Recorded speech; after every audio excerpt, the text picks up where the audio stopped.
Hello friends, मैं अंकित कुमार स्वागत करता हूं आपके अपने यूट्यूब चैनल कसुम स्टडी पॉइंट में। आज की वीडियो में हम बात करने वाले हैं यूपी एनएचएम सीएचओ भर्ती और स्टाफ नर्स भर्ती की। यूपी एनएचएम सीएचओ की 4000 वैकेंसी होने के बाद भी 1785 कैंडिडेट को शॉर्ट लिस्ट क्यों किया गया, और यूपी पीएससी स्टाफ नर्स भर्ती 341 पुरुषों के सापेक्ष 186 पुरुषों का ही चयन क्यों किया गया है। ये हमारा सीधा सवाल है सरकार से और भर्ती बोर्ड से। और महिलाओं के 1729 पद रिक्त क्यों छोड़ दिए गए यूपीपीएससी स्टाफ नर्स भर्ती 2021 में। आगे विश्लेषण करेंगे हम पूरी की पूरी वैकेंसी का, यूपी एनएचएम सीएचओ की और यूपीपीएससी स्टाफ नर्स की, और केवल फैक्ट की बात करेंगे हम। कोई भी चीज इसमें अपनी तरफ से या फिर खुद से इंक्लूड नहीं की गई है, जो आपके द्वारा कहा गया है उसी पे हम चर्चा करेंगे। और जो स्टूडेंट चैनल पर नए हो, चैनल को सब्सक्राइब अवश्य कर लें। और सभी स्टूडेंट से रिक्वेस्ट है कि इस वीडियो को ज़्यादा से ज़्यादा शेयर कर सके, जिससे कि हमारी ये बात सरकार तक और भर्ती बोर्ड तक पहुंच सके और इसे संज्ञान में ले सके और हमें स्पष्टीकरण दे कि रिक्त पद क्यों छोड़ दिए गए हैं वैकेंसी होने के बाद भी। आगे बढ़ते हैं। आपको बता देता हूं, जब यूपीपीएससी स्टाफ नर्स का नोटिफिकेशन आया था तो उसमें क्या कहा गया था। तो सबसे ऊपर तो 16/7/2021 से एग्जाम भरने शुरू हो गए थे यूपीपीएससी स्टाफ नर्स के, जिसकी लास्ट डेट 12 अगस्त 2021 थी और ऑनलाइन आवेदन स्वीकार किए जाने की अंतिम तिथि 16 अगस्त 2021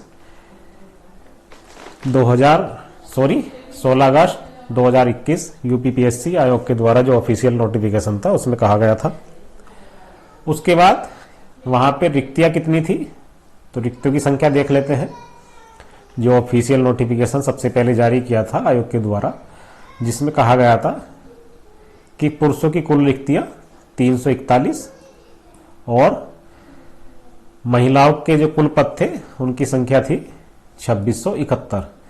ये वो संख्या है जो कि नोटिफिकेशन में कहा गया था कि पुरुषों की 341 वैकेंसी है और महिलाओं की 2671 वैकेंसी है।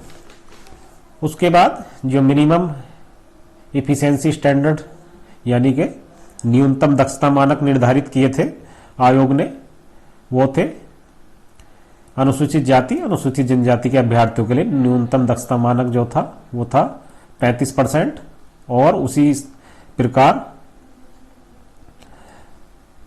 जनरल ओबीसी के लिए 40% था, जिसमें कहा गया था कि अनुसूचित जाति जनजाति अभ्यर्थियों के लिए न्यूनतम दक्षता मानक 35% निर्धारित है। अर्थात इन श्रेणी के अभ्यर्थी यदि परीक्षा में 35% या फिर उससे कम अंक प्राप्त करते हैं तो श्रेष्ठता चयन सूची में शामिल नहीं किए जाएंगे।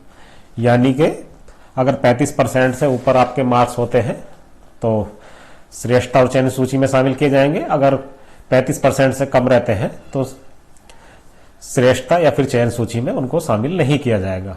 उसी प्रकार ओबीसी और जनरल के लिए अगर 40% या उससे अधिक रहते हैं तो श्रेष्ठता और चयन सूची में शामिल किया जाएगा, और अगर 40% से कम रहते हैं, 40% से कम रहते हैं तो उनको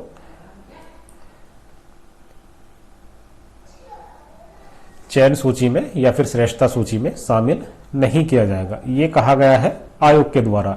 इसमें कोई भी फैक्ट मैं अपनी तरफ से इंक्लूड नहीं कर रहा हूं, जो कि आयोग ने जारी किए हैं उसी पे मैं बात कर रहा हूं। क्योंकि मेरा सीधा सवाल ये है कि रिक्त पद होने के बाद भी, मतलब वैकेंसी होने के बाद भी वैकेंसी पूरी फिल नहीं की जाती है, रिक्त छोड़ दी जाती है, तो ऐसा क्यों होता है। उसके बाद मैं आपको पहले ये दिखा देता हूं कट ऑफ कितनी रही है, जो कि अभी रिसेंटली जारी की गई है।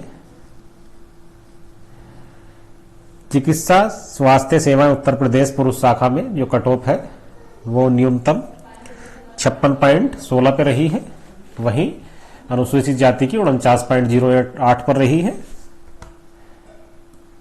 एसटी की 49 पे रही है और ओबीसी की 52.11 यानी कि 52.11 पे रही है। ईडब्ल्यूएस की 50.99 पर रही है। वहीं अगर महिलाओं की बात करें, चिकित्सा सेवाएं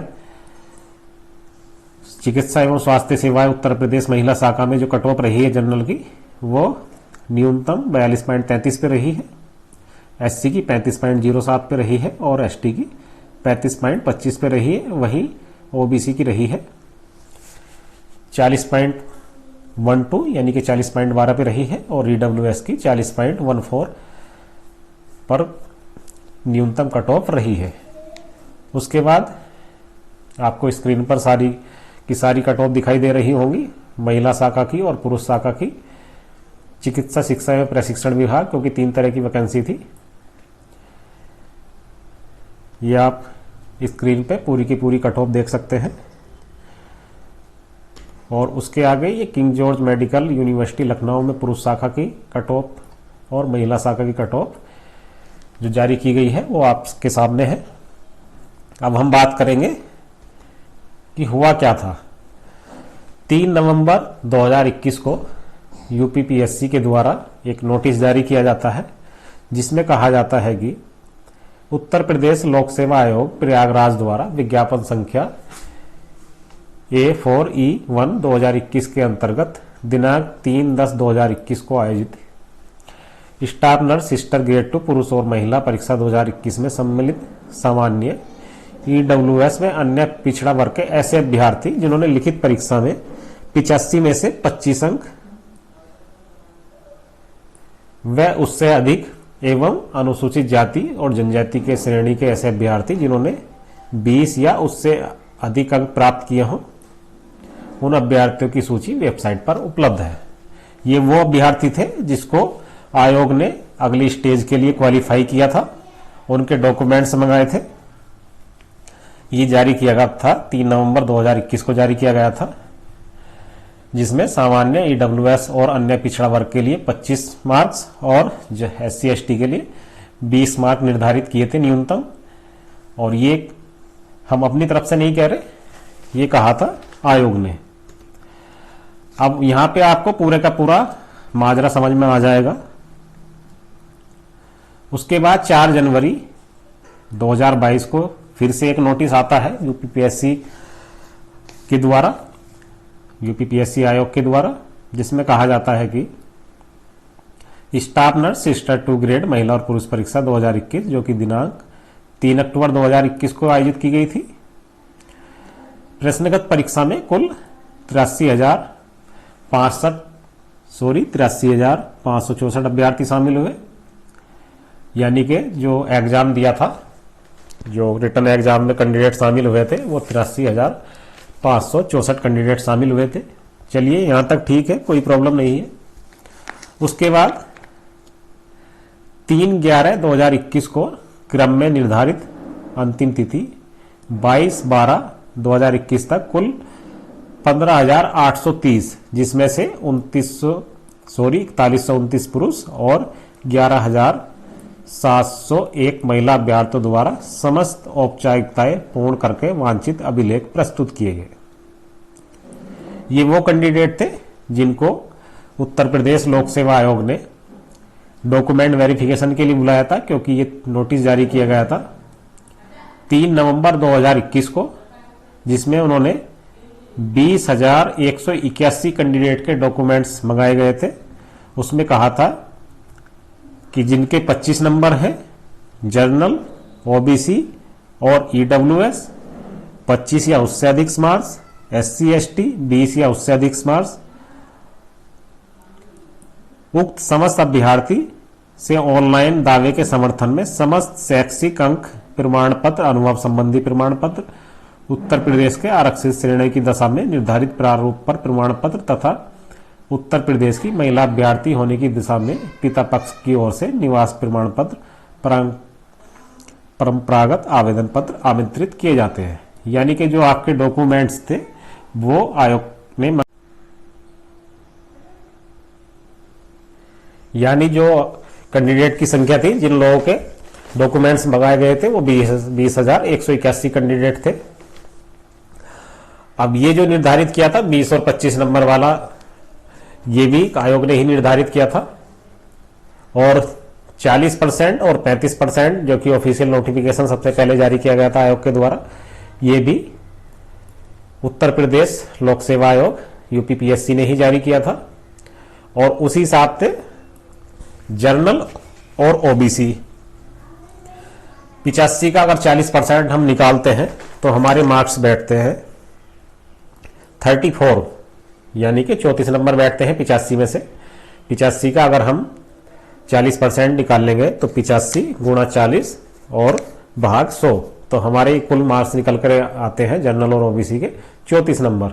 ये तो है जो कि नोटिफिकेशन में था 40-35% वाला, उसके हिसाब से उसी हिसाब से एससी और एसटी के 35% निर्धारित किए थे नोटिफिकेशन में।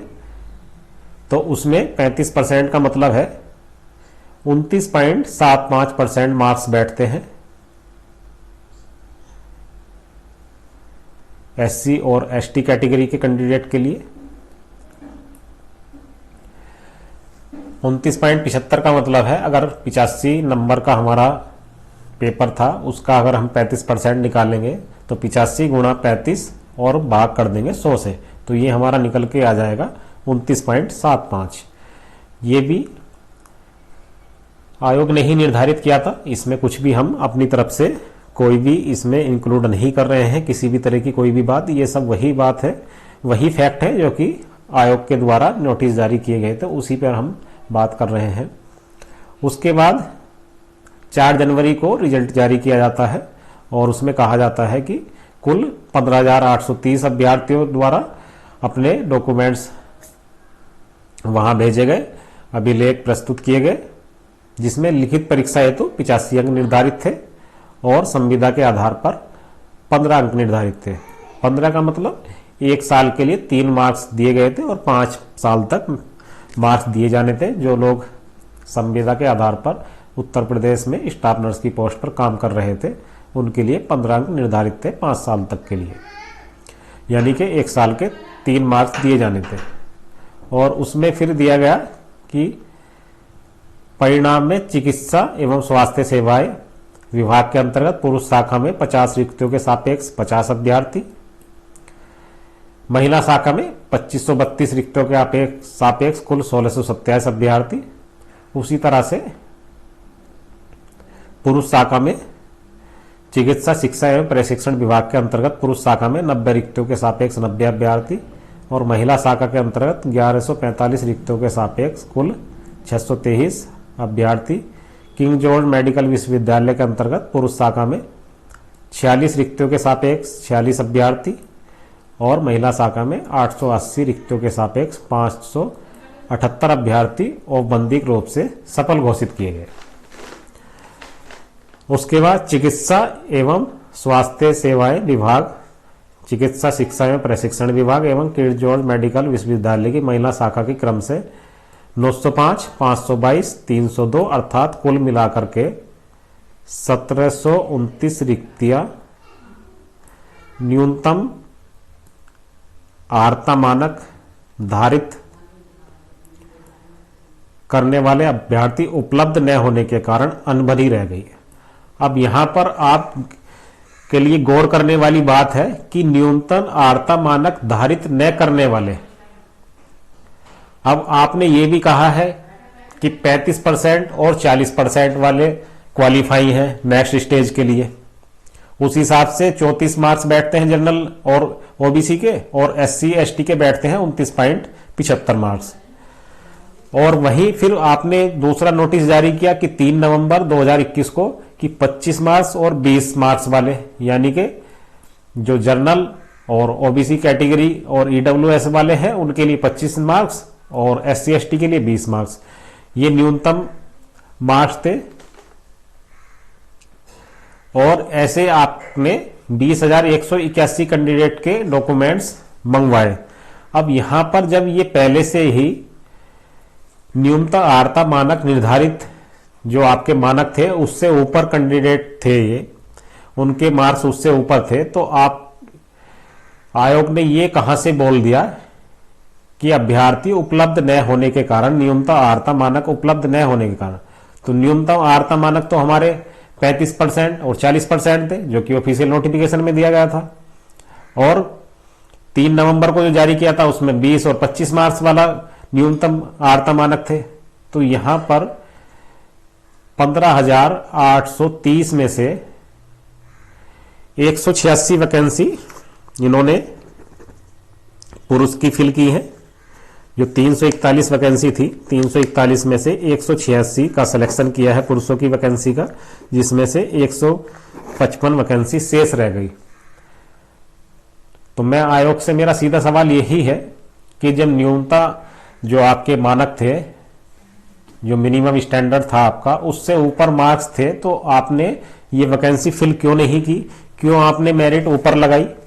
जो मेरिट की बात अगर हम करें तो मेरिट, जो जनरल की मेरिट लगी है वो 56.16 पर रही है जनरल की, और एससी की 49.08 पे। तो ये इतनी ऊपर मेरिट लगाने का क्या मतलब है जब आपके पास 155 पद और खाली है, जो कि आपने 341 नोटिफिकेशन में जारी किए थे रिक्तियों की संख्या। तो आपको मेरिट को डाउन करना चाहिए था। और सभी जितने भी दर्शक मुझे सुन रहे हैं, मैं उनसे रिक्वेस्ट करूंगा कि वो ज्यादा से ज्यादा कमेंट करें और कमेंट बॉक्स में जरूर बताएं कि मेरा सवाल गलत है या सही है, कि जब रिक्तियां खाली थी तो मेरिट डाउन क्यों नहीं की गई। और उसी हिसाब से महिला अभ्यर्थियों की बात करें तो 1729 रिक्तियां खाली क्यों छोड़ दी गई, जब आपके पास 11,701 महिला अभ्यर्थी के डॉक्यूमेंट्स पहुंच चुके थे, जो कि आपने चेक भी किए और सही भी आपको पाए गए। तो आपने 1729 वैकेंसी 2671 नोटिफिकेशन में आपने कहा था कि महिलाओं की वैकेंसी 2671 है और पुरुषों की 341 है। तो पुरुषों की तो 186 का ही सिलेक्शन क्यों किया, 155 खाली क्यों छोड़ दी गई, और महिलाओं की 1729 वैकेंसी खाली क्यों छोड़ दी गई, जब वो निर्धारित जो आपके मानक थे उससे ऊपर उनके मार्क्स थे, 20 और 25 से भी ऊपर थे, और 35 और 40% से भी ऊपर मार्क्स थे। तो ये मेरिट, महिलाओं की मेरिट मैं आपको दिखा देता हूं। महिलाओं की जो मेरिट रही है न्यूनतम चिकित्सा एवं स्वास्थ्य सेवाओं में, वो 35 पे रही है।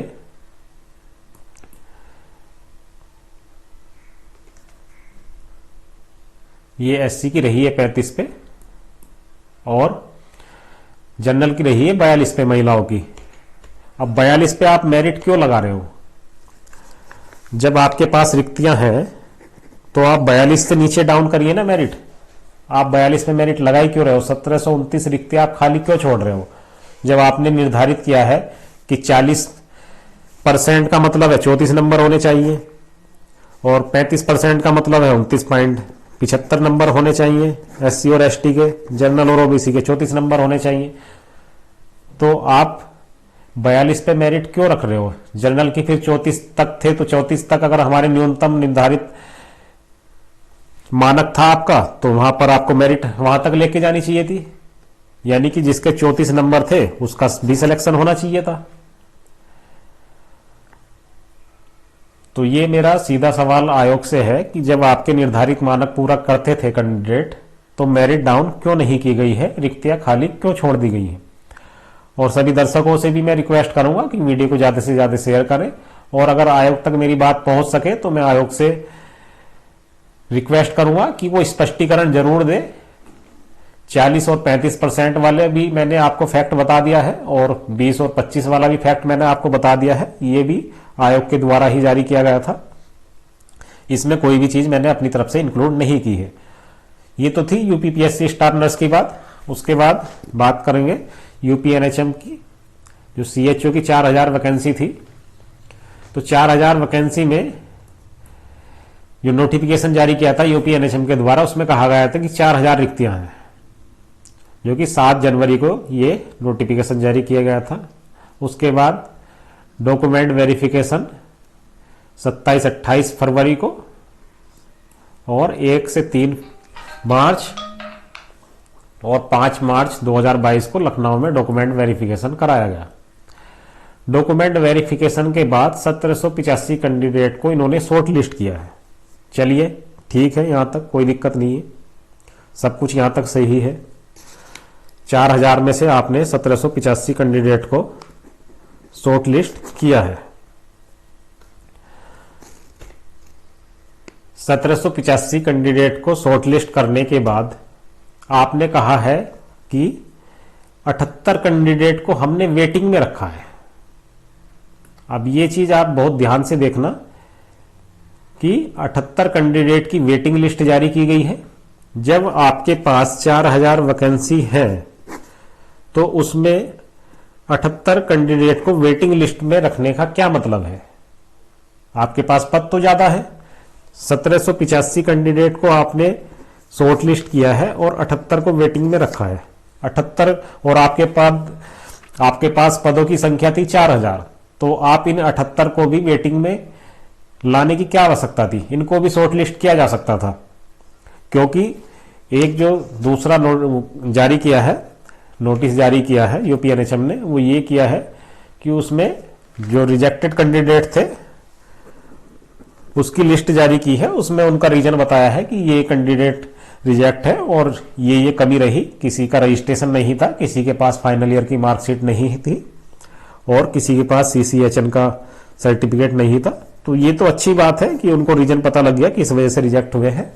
लेकिन 4000 वैकेंसी होने के बाद, 4000 पद होने के बाद भी आपको 78 कैंडिडेट को वेटिंग लिस्ट में क्यों रखा गया है? वेटिंग लिस्ट का मतलब ये होता है कि जो हमारी वैकेंसी है, यानी कि 4000 वैकेंसी है, 4000 को हम शॉर्ट लिस्ट करते, उनमें से अगर कुछ लोग ज्वाइन नहीं करते तो फिर हम वेटिंग लिस्ट जारी करते और बाद वाले कैंडिडेट को बुलाते। जबकि 4000 वैकेंसी होने के बाद भी 1785 कैंडिडेट की लिस्ट जारी की जाती है और उसके बाद 78 को वेटिंग में रखा जाता है। तो क्यों रखा जाता है, इसका स्पष्टीकरण यूपी एनएचएम तक अगर मेरी बात पहुंच सके तो उसके द्वारा दिया जाए कि 4000 वैकेंसी होने के बाद भी 1785 को ही शॉर्ट लिस्ट क्यों किया गया और 78 को वेटिंग में क्यों रखा गया। उम्मीद करता हूं सारे के सारे फैक्ट आपको समझ में आ गए होंगे और सभी से रिक्वेस्ट भी है कि वीडियो को ज्यादा से ज्यादा शेयर करें, जिससे कि मेरी बात आयोग तक पहुंच सके और वो इसका स्पष्टीकरण देने की कोशिश की जाए उनके द्वारा, जिससे कि सब लोग, जितने भी स्टूडेंट हैं जो बाहर हो गए हैं बिना किसी रीजन के, उनको पता ही नहीं चला कि किस वजह से बाहर हुए हैं, तो उनको पता भी लग सके कि यूपी पीएससी स्टाफ नर्स में किस रीजन से बाहर हुए हैं, जबकि उनके पास निर्धारित मानक से ऊपर मार्क्स थे। आज की वीडियो को हम यही समाप्त करते हैं। जय हिंद, जय भारत।